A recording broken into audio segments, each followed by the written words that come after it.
ஆஃபீஸில் ஒரு கம்ப்ளைண்ட் கொடுத்துருந்தாங்க. பர்மிஷன் கேட்டு விஜய் அது கரூருக்கு ஷிஃப்ட் பண்ணியும் கொடுத்துருக்காங்க. ப்ரோட்டோகால்ஸ்லாம் நீங்கள் அங்கே கேட்டு பண்ணிக்கலாம். ஸோ இது என்னை பொறுத்தவரைங்கன்னா தமிழ்நாட்டுக்குள்ளே எல்லோரும் எந்த இடத்திற்கு செல்வதற்கும் உரிமை இருக்குது. யார் வேண்டுமானாலும் எங்கே வேணாலும் போகலாம். இது ஒரு பெரிய விதமாக ரொம்ப பெருசுப்படுத்தி இதெல்லாரும் பார்த்துட்ருக்காங்க. அனுமதி கொடுங்க, நாங்கள் போகணும் அப்படின்னு. யார் வேண்டாலும் நேராக போகலாம்.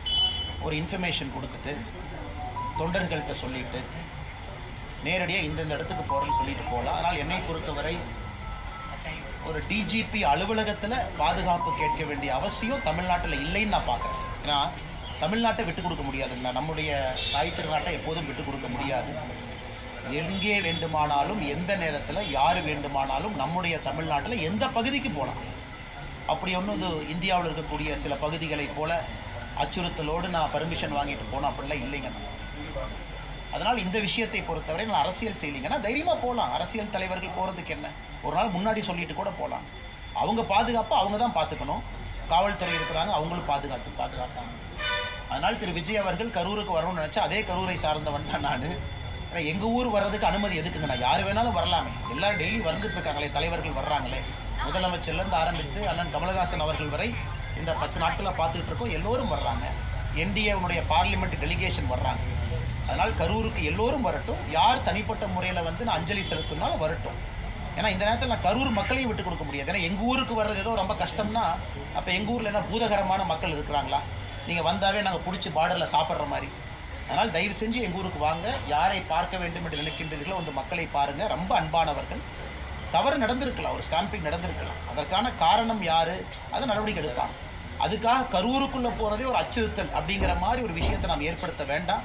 அது கரூரில் இருக்கக்கூடிய மக்களுக்கும் கரூரை பற்றியும் தவறான ஒரு எண்ணம் வெளியே வரும். அது வேண்டாம் என்று நினைக்கின்றேன்.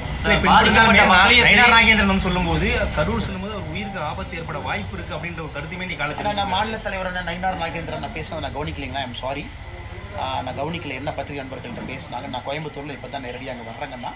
அதனால் ஒரு கரூர்காரனாக தமிழ்நாட்டினுடைய இந்த மண்ணினுடைய மைந்தனாக நான் சொல்வது, நம்ம ஊருக்குள்ளே யார் வேண்டுமானாலும் எங்கே வேணாலும் போகலாம். புதுசாக நம்ம ஒரு குவாலிட்டி ஆரம்பிக்க வேண்டாம். இங்கே போகிறதுக்கு பயமாக இருக்குது, அங்கே போகிறதுக்கு பயமாக இருக்குது, அச்சுறுத்தல் இருக்குன்னு நம்முடைய தமிழ்நாட்டை நாமளே தாழ்த்தி கீழே கொண்டு போகிற மாதிரி ஆயிரும். அதே நேரத்தில் நான் மாநில தலைவர் அவங்க சொன்னதை பார்க்கல, அவங்க வேறு ஏதாச்சும் காரணத்தில் அதை சொல்லியிருக்கலாம். அதனால் தயவு செஞ்சு என்னுடைய பேச்சை யாரும் திருப்பி ட்விஸ்ட் பண்ணி பார்க்க வேண்டாங்கன்னா, கரூர் பாதுகாப்பான ஊர். தயவு செஞ்சு வாங்க, மக்களை பாருங்கள். அஞ்சலி செலுத்துவதற்கு யார் வேண்டுமானாலும் வாங்க. அதே மாதிரி பாதிக்கப்பட்ட மக்களும் சரி, உயிரிழந்த அவங்களுடைய குடும்பத்தினரையும் தனியார் மண்டபத்தில் தான் பார்க்கறதுக்கு தாவேக்கால பிளான் பண்ணிக்கிறதா சொல்லியிருக்காங்க. எனக்கு அதை பற்றி கரூர் மாவட்ட காவல்துறை சார்பில் என்ன சொல்லியிருக்காங்க அப்படின்னா, கட்சியினுடைய தலைவர் விஜய் வந்து செல்லக்கூடிய பாதை கரூர் எங்கே வந்து இறங்குறாரு, எந்த வழியாக கரூருக்கு வராரு, எத்தனை பேர் உங்கள் கூட வரப்போகிறாங்க, எத்தனை காரில் வரப்போகிறீங்க, பாதிக்கப்பட்ட குடும்பத்தினர்லேருந்து எத்தனை மக்கள் பங்கேற்க போகிறாங்க, எந்த இடம் அப்படின்றது குறிப்பாக ஒரு வாரத்துக்கு முன்னாடியே நீங்கள் கொடுத்து தான் அனுமதி கேட்கணும் அப்படின்ற மாதிரியான நிறைய நிபந்தனைகள் வச்சுருக்காங்கன்னு சொல்லியிருக்காங்க. அண்ணே, கரூர் மாவட்டத்துக்குள்ளே ஒரு 36 குடும்பங்கள் இருக்கிறாங்க பாதிக்கப்பட்டவர்கள். இந்த விஷயத்தில் கொஞ்சம் பேர் காங்கேயத்தில் இருக்கிறாங்க, கொஞ்சம் பேர் தாராபுரம், ஒட்டஞ்சத்திரம். இது இறந்து போன 41 பேர் குடும்பம் பார்த்தீங்கன்னா. அதில் கரூர் நகரத்துக்குள்ளே 80% இருக்கிறாங்க. வெளியே கொஞ்சம் போகணும், 20 கிலோமீட்டர் தொலைவில் எல்லாமே இருக்கிறாங்க. அதனால் எனக்கு தெரியவில்லை காவல்துறையும் இதுக்கு இவ்வளவு இது பண்ணுறாங்க அப்படின்னுங்கண்ணா. யார் வேண்டாமாலும் வரலாம். மக்கள் வெளியே இருக்கிறாங்க, கிராமத்தில் இருக்கிறாங்க, நகரத்துக்குள்ளே எல்லாமே இருக்கிறாங்க. வருகின்ற பொழுது அவங்க போகிற பாதை தெரியும். யார் வீட்டுக்கு வேணாலும் போட்டும். கூட்டம் கூடுனாலும் கூட எல்லாம் அமைதியாக தான் இருப்பாங்க. ஏன்னா நம்ம என்ன சாவு வீட்டுக்கு போகிறோம், இறந்து போன வீட்டுக்கு போகிறோம். யாரோ ஒரு மனிதர் இறந்திருக்கின்றார்கள், அஞ்சலி செலுத்துவதற்கு போகிறாங்க. மக்களுக்கு தெரியும், மக்கள் எல்லோருக்கும் தரம் தெரியும். அந்த இடத்துல எப்படி நடந்துக்கணும், யாரை பார்க்கணும். அதனால் இதை காவல்துறையும் ஏன் பெரிதுபடுத்துகிறாங்கன்னு தெரியல. இங்கே பாருங்கள், அங்கே பாருங்கள், எத்தனை பேர் வர்றாங்க, எத்தனை கார் வரும்னு. ஆனால் தமிழகத்துக்கு ஒரு கலாச்சாரம் இருக்குன்னு, அரசியலை விட்டுறலாங்கன்னு ஒரு கலாச்சாரம் இருக்குது. நம்ம ஊருடைய கலாச்சாரம் என்ன? அரசியல் கட்சிகள், எதிர்கட்சிகள், ஆளும் கட்சியை தாண்டி நட்பாக இருப்போம். அதெல்லாம் தாண்டி எந்த ஊரை யாரும் விட்டு கொடுக்க மாட்டோம். ராமநாதபுரத்தையும் விட்டு கொடுக்க மாட்டோம், கரூரை விட்டு கொடுக்க மாட்டோம், கோயம்புத்தூர் விட்டு கொடுக்க மாட்டோம். இப்போ நடக்கக்கூடிய செய்தியெல்லாம் பார்த்தா கரூரில் ஏதோ 2 பூதம் இருக்குது, உள்ளே வந்து அந்த பூதம் கடித்து சாப்பிட்டுங்கிற மாதிரி தான் நான் செய்தியை பார்க்குறேன். அதனால் தயவு செஞ்சு எங்கள் ஊருக்கு வாங்க, யாரை வேண்டுமானாலும் சந்தியுங்க. காவல்துறையும் எதற்காக இதை பெரிதுபடுத்தி பேசுகிறாங்க எனக்கு தெரியலங்கண்ணா. பிரச்சார கூட்டத்தில் ஒரு நபர் தாவேக்காவுடைய கொடியை தூக்கி ஏந்திருக்காரு. தாவேக்கா அதிமுக கூட்டணிக்கு பிள்ளையார் சொல்லி போடப்பட்டது என்று அந்த அதை பற்றி நான் பேச விரும்பலைங்கண்ணா. எப்படி இருக்கும், யார் வருவார்கள், யார் செல்வார்கள் எனக்கு தெரியாதுங்கண்ணா. எது நடந்தாலும் தமிழகத்திற்கு நல்லது நடக்கட்டும். நான் முதல்ல இருந்து என்னுடைய நிலைப்பாடு உங்களுக்கு தனிப்பட்ட முறையிலையும் சொல்லிகிட்டு இருக்கேன், கட்சியினுடைய ஒரு தொண்டனாகவும் சொல்லிகிட்டு இருக்கேங்கண்ணா. ஐடியாலஜி வந்து வேறு வேறு நேர்கோட்டு பாதையில் இருக்கும் பொழுது அவங்க ஒரு லைனில் நாம் ஒரு லைனில் இன்னொருத்தர் ஒரு லைனில் அது எந்த அளவுக்கு மெர்ஜ் ஆகும் தெரியல. அதனால் பொறுத்திருக்கும். 2026 தேர்தலுக்கு இன்னும் ரொம்ப தூரம் இருக்குது. யார் எப்படி வருவார்கள் எல்லாம் கூட காலம் பதில் சொல்லும். அதனால் கூட்டத்துக்கு யார் வந்தாங்க, எந்த கொடி பிடிச்சாங்க, யார் சொன்னாங்க, நான் அதை பார்ப்பதும் இல்லை, எனக்கு அது தெரியறது இல்லைங்கன்னா. அதனால் தேர்தலுக்கும் கூட்டணிக்கும் நேரம் அதிகமாக இருக்கிறது, பொறுத்திருந்து பார்க்கலாம். திருமாவளவனுக்கு இசட் பிரிவு பாதுகாப்பு வேணும் அப்படின்னு சொல்லி கட்சியினர் வந்து போராட்டம் ஈடுபடுறாங்க. மக்கள் அடிக்கிறக்கா? திருமாவளவன் அவர்களுக்கு இசட் பிரிவு கொடுத்து அதை வச்சு மக்களுக்கு அடிக்கிறக்கா?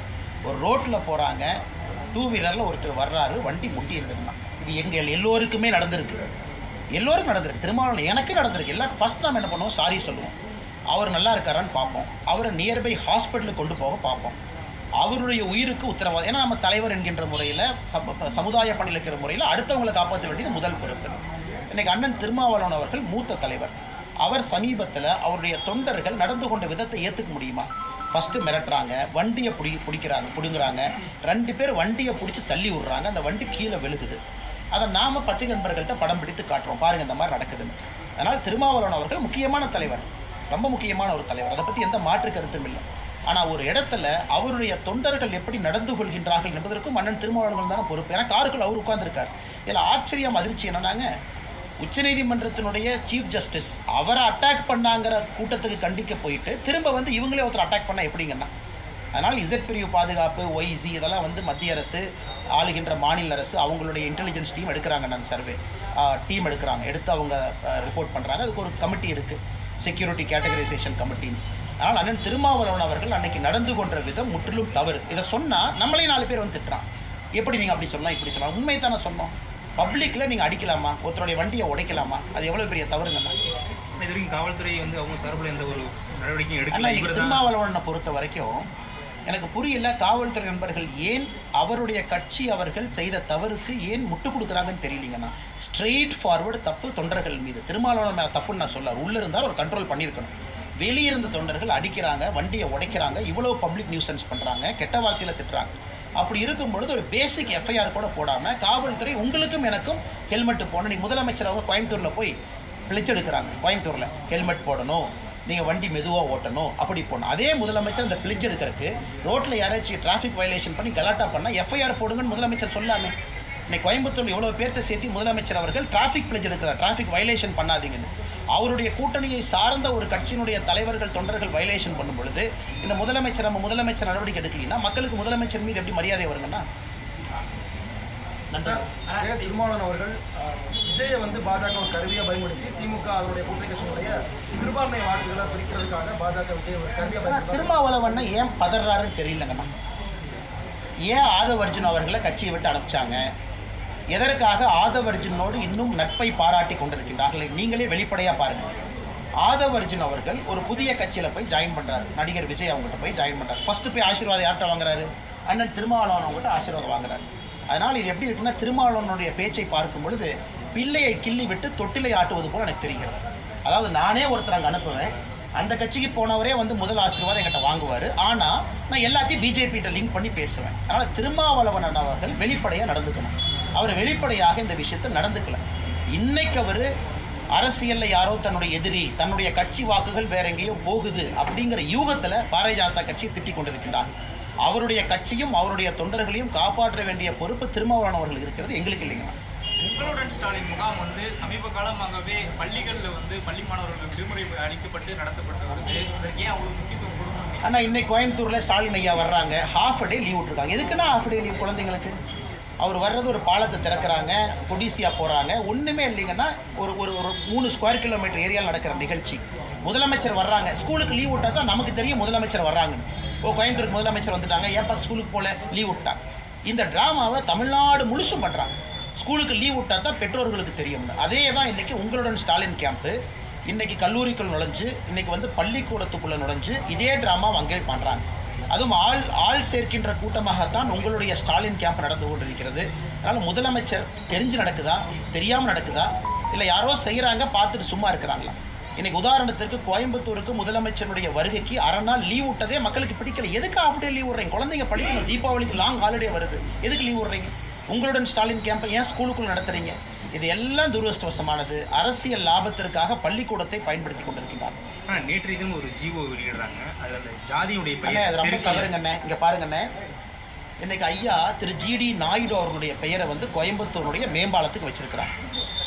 ஆனால் ஜிடி நாயுடு அவர்கள் ஜாதியெல்லாம் தாண்டி பொது தலைவர். அந்த பாலத்திற்கு பேரை சூட்டணும்னா சரியான நபர். கோயம்புத்தூரில் அந்த பாலத்துக்கு நீங்கள் ஒருத்தருடைய பேர் வைக்கணும்னா ஜிடி நாயுடு ஐயா பேர் தான் வைக்கணும். காரணம், ஜிடி நாயுடு ஐயாவுடைய இண்டஸ்ட்ரியல் எஸ்டேட் அங்கேருந்து ஆரம்பிக்குது அந்த பாலம். அங்கே ஒரு தூண் போட்டிருக்கிறாங்க. அவங்களுக்கு டிஸ்டர்பன்ஸ் கூட ஆயிருக்கும்.